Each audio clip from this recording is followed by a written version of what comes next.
आज के इस विश्लेषण में हम एक ऐसे खौफनाक पारिवारिक रहस्य को डिकोड करेंगे जो सालों तक एक बंद दरवाजे के पीछे दफन रहा। बचपन की एक भयानक याद, एक पैतृक गांव का घर और एक ऐसा कमरा जहां जाने की सख्त मनाही थी। जी हां, आज हम एक ऐसी रोंगटे खड़े कर देने वाली कहानी की गहराई में उतरेंगे जो आपको सोचने पर मजबूर कर देगी। तो चलिए सीधा इस रहस्य की परतें खोलते हैं। देखिए, हम सभी के परिवारों में कुछ ना कुछ राज तो होते ही हैं, है ना? कुछ ऐसी बातें जिन्हें बड़े लोग जानबूझकर बच्चों से छुपा कर रखते हैं। लेकिन जरा सोचिए, क्या हो अगर वो रहस्य महज कोई बात ना होकर आपके अपने ही घर का एक कमरा हो? एक ऐसा कमरा जिस पर हमेशा ताला जड़ा रहता है। कहानी के मुख्य पात्र के लिए ये रहस्य सिर्फ एक कमरे की चारदीवारी तक सीमित नहीं था, बल्कि ये सीधा उनके अपने दादाजी से जुड़ा हुआ था। कहानी की शुरुआत में ही ये बात बिल्कुल साफ हो जाती है कि दादाजी का व्यवहार वो बिल्कुल भी सामान्य नहीं था। वो अक्सर बिना किसी को बताए अचानक कई कई दिनों के लिए गायब हो जाते थे, और जब वापस लौटते तो उनके हाथों और पैरों पर रहस्यमय चोटों के गहरे निशान होते थे। अगर कोई पूछ ले तो उनके पास कभी कोई सीधा जवाब नहीं होता था। पर इन सबसे भी ज्यादा अजीब था उनका वो कमरा। उस कमरे के पास भटकने तक की किसी को इजाजत नहीं थी, यहां तक कि उस कमरे की साफ सफाई का जिम्मा भी दादाजी ने खुद ही उठा रखा था। ये सारी चीजें मिलकर एक ऐसा खौफनाक माहौल तैयार कर रही थीं जहां ये समझना बिल्कुल मुश्किल नहीं था कि कुछ बहुत ही भयानक छुपाया जा रहा है। और फिर एक दिन वो घटना घटी जिसने सब कुछ बदल कर रख दिया। मुख्य पात्र, जो उस वक्त महज एक छोटा बच्चा था, खेलते खेलते उस वर्जित कमरे के पास पहुंच गया। उसे अंदर से अजीब सी फुसफुसाहट जैसी आवाजें आ रही थीं। जब उसने झुककर दरवाजे के नीचे मौजूद खाली जगह से झांकने की कोशिश की तो उसे एक डरावनी परछाई दिखी, और तभी अचानक कमरे के अंदर से सुर्ख लाल खून की एक तेज धार बहकर बाहर आई। उस खून ने बच्चे के छोटे पैरों को पूरी तरह से भिगो दिया। डर के मारे वो बच्चा वहीं बेहोश हो गया। लेकिन जब वो होश में आया तो सबसे हैरान करने वाली बात परिवार का रवैया था। उसकी माँ उससे डांट रही थी कि धूप में ज्यादा खेलने की वजह से उसे चक्कर आ गया। दादाजी ने भी उस खून वाली बात को सिरे से खारिज कर दिया, और बस उस दिन के बाद से उस कमरे पर हमेशा हमेशा के लिए एक भारी ताला जड़ दिया गया। खैर, वक्त बीतता गया। दादाजी के निधन के बाद परिवार ने वो पुराना घर छोड़ दिया और वो लोग शहर आ गए। शहर की जिंदगी बिल्कुल सामान्य और सुरक्षित थी। कोई खौफ नहीं। पापा की नौकरी अच्छी चल रही थी, कॉलेज की पढ़ाई मजे में हो रही थी। अतीत से कोसों दूर एक नई दुनिया। लेकिन गांव का वो पुराना घर अपनी जगह पर आज भी वैसा ही खड़ा था, उसी खौफनाक सन्नाटे, सालों की धूल और उस बंद कमरे के काले रहस्यों के साथ, जो बस इंतजार कर रहे थे कि कोई वापस लौटे। अब इससे पहले कि हम वापस उस डरावने गांव के घर की तरफ चलें, आइए एक पल के लिए रुकते हैं और कहानी के एक बहुत ही दिलचस्प आधुनिक हिस्से पर गौर करते हैं। शहर की इसी सामान्य जिंदगी के दौरान मुख्य पात्र को पता चलता है कि उसके दोस्त ऋषभ ने एकदम नया आईफोन खरीदा है। जब उसने पूछा कि भाई ये कैसे हुआ, तो ऋषभ ने प्रोबो ऐप के बारे में बताया।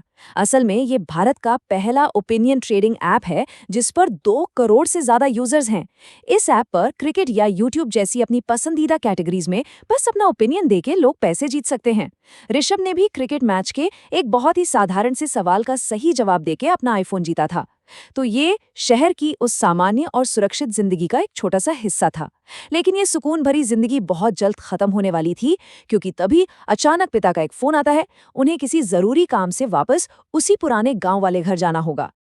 अब यहाँ जो बात सबसे ज्यादा दिलचस्प है वो ये कि 10 साल बीत जाने के बाद भी उस घर में किसी की हिम्मत नहीं हो रही थी कि वो उस कमरे के आसपास भी भटके।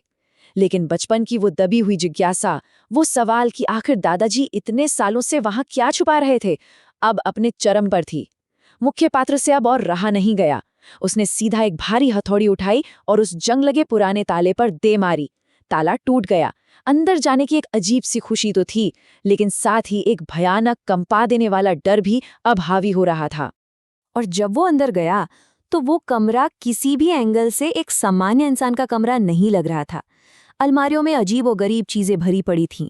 वहाँ कई सारे प्राचीन कलश थे, लाल कपड़ों में कसकर बंधे हुए भारी ताले थे और चीनी मिट्टी के अलग अलग बर्तन रखे हुए थे।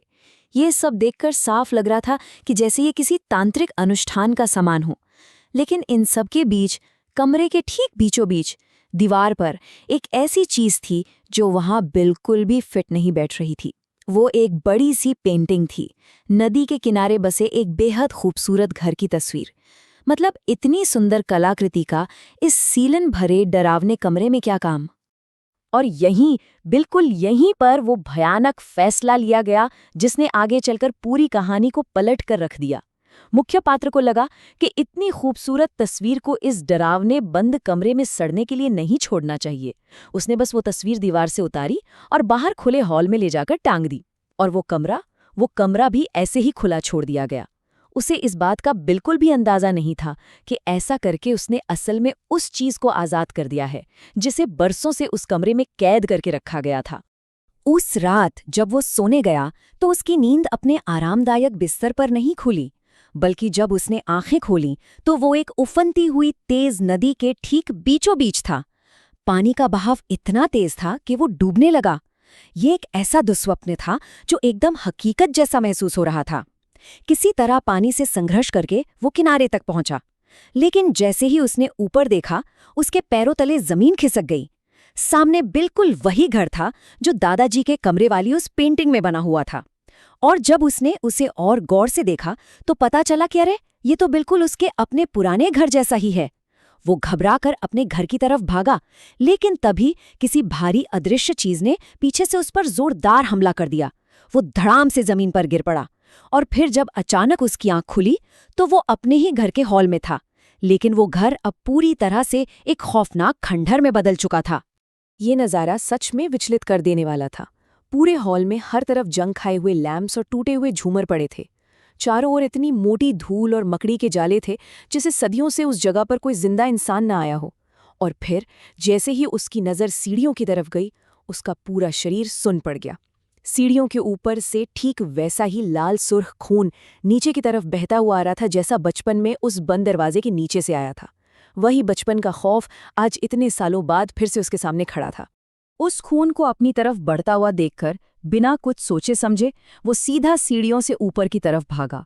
वो खून सीधे उसी बंद कमरे से बाहर आ रहा था, लेकिन इस बार वहां कोई ताला नहीं था। वो दरवाजा पूरी तरह से खुला हुआ था। कांपते हुए जब उसने अंदर झांका तो वहां एक बूढ़ा आदमी बैठा था। उस आदमी की पीठ दरवाजे की तरफ थी और वो बस लगातार उसी पेंटिंग को घुरे जा रहा था। कमरे के अंदर से ठीक वैसी डरावनी फुसफुसाहटें आ रही थी जैसी उसे बचपन में सुनाई दी थी।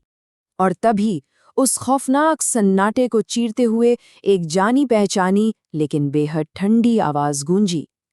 मैंने तुम्हें यहां आने से मना किया था ना।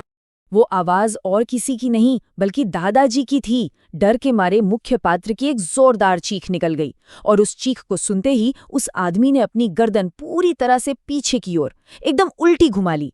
वो दादाजी ही थे, लेकिन उनका रूप इतना विभत्स था कि कोई भी इंसान उसे देखकर अपना मानसिक संतुलन खो बैठे। उनके चेहरे की खाल बुरी तरह से लटक रही थी और मुंह की हड्डियां मांस फाड़कर साफ साफ बाहर झांक रही थी। इस खौफनाक मंजर को देखकर मुख्य पात्र बुरी तरह कांपने लगा, उसे पिट्स पड़ने लगे और वो वहीं जमीन पर बेहोश हो गया। अगली सुबह जब उसकी आंख खुली तो वो अपने ही बिस्तर पर था। बाहर धूप खिली थी और सब कुछ बिल्कुल सामान्य लग रहा था। घरवाले भी चैन की नींद सो रहे थे। उसने गहरी राहत की सांस ली, ये सोचकर कि शायद ये सब सिर्फ एक बहुत ही बुरा सपना था। लेकिन तभी उसकी नजर अपने पैरों पर पड़ी। सपने में जहां जहां उसे खून लगा था और चोट आई थी, वहां अब असलियत में गहरे जख्मों के निशान थे। और सामने दीवार पर टंगी वो खूबसूरत तस्वीर मानो अब भी उसे ही घूर रही थी। सुबह होते ही उसने सबसे पहला काम यही किया, उस तस्वीर को वापस उस कमरे के अंदर रखा और दादाजी के कमरे को हमेशा हमेशा के लिए बंद कर दिया। और ये चीज हमें इस पूरी कहानी के सबसे बड़े और चौंकाने वाले सच की तरफ ले जाती है।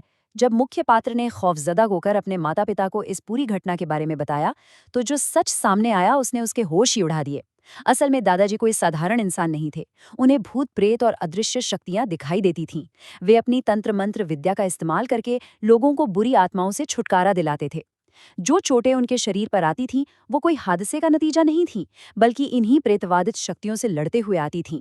वो बंद कमरा असल में उनका अनुष्ठान कक्ष था, जहां वे इन दुष्ट शक्तियों को उन लाल कपड़ों वाले तालों और कलशों में कैद करके रखते थे। उस पेंटिंग को बाहर लाकर अनजाने में ही सही, लेकिन एक बहुत ही भयानक शक्ति को आजाद कर दिया गया था। इस खुलासे के तुरंत बाद घर में एक बड़ी पूजा रखवाई गई और उस कमरे को हमेशा हमेशा के लिए सील कर दिया गया। तो आखिर में बात यहीं आकर रुकती है। हम अक्सर ये मानते हैं कि हर रहस्य को सुलझाना बहुत ज़रूरी है, हर बंद दरवाजे को खोलना हमारा हक है। लेकिन इस विश्लेषण ने हमें बहुत ही साफ शब्दों में ये दिखाया है कि कभी-कभी अज्ञानता ही हमारी सबसे बड़ी ढाल होती है। जो चीज़ें हमें नुकसान पहुंचा सकती हैं, उन्हें हमारे ही परिवार के बड़े बुजुर्ग हमसे छिपाकर असल में हमारी रक्षा कर रहे होते हैं। दादाजी के उस कमरे ने हम सभी के लिए एक बहुत ही गहरा सवाल छोड़ दिया है। क्या हमारी दुनिया में आज भी ऐसे दरवाजे मौजूद हैं जिन्हें अगर हमने अपनी महज जिज्ञासा के चलते खोल दिया तो हम कभी लौटकर वापस नहीं आ पाएंगे? इसी विचार के साथ हम आज की इस चर्चा को यहीं विराम देते हैं। इस विश्लेषण में हमारे साथ बने रहने के लिए आपका बहुत बहुत धन्यवाद।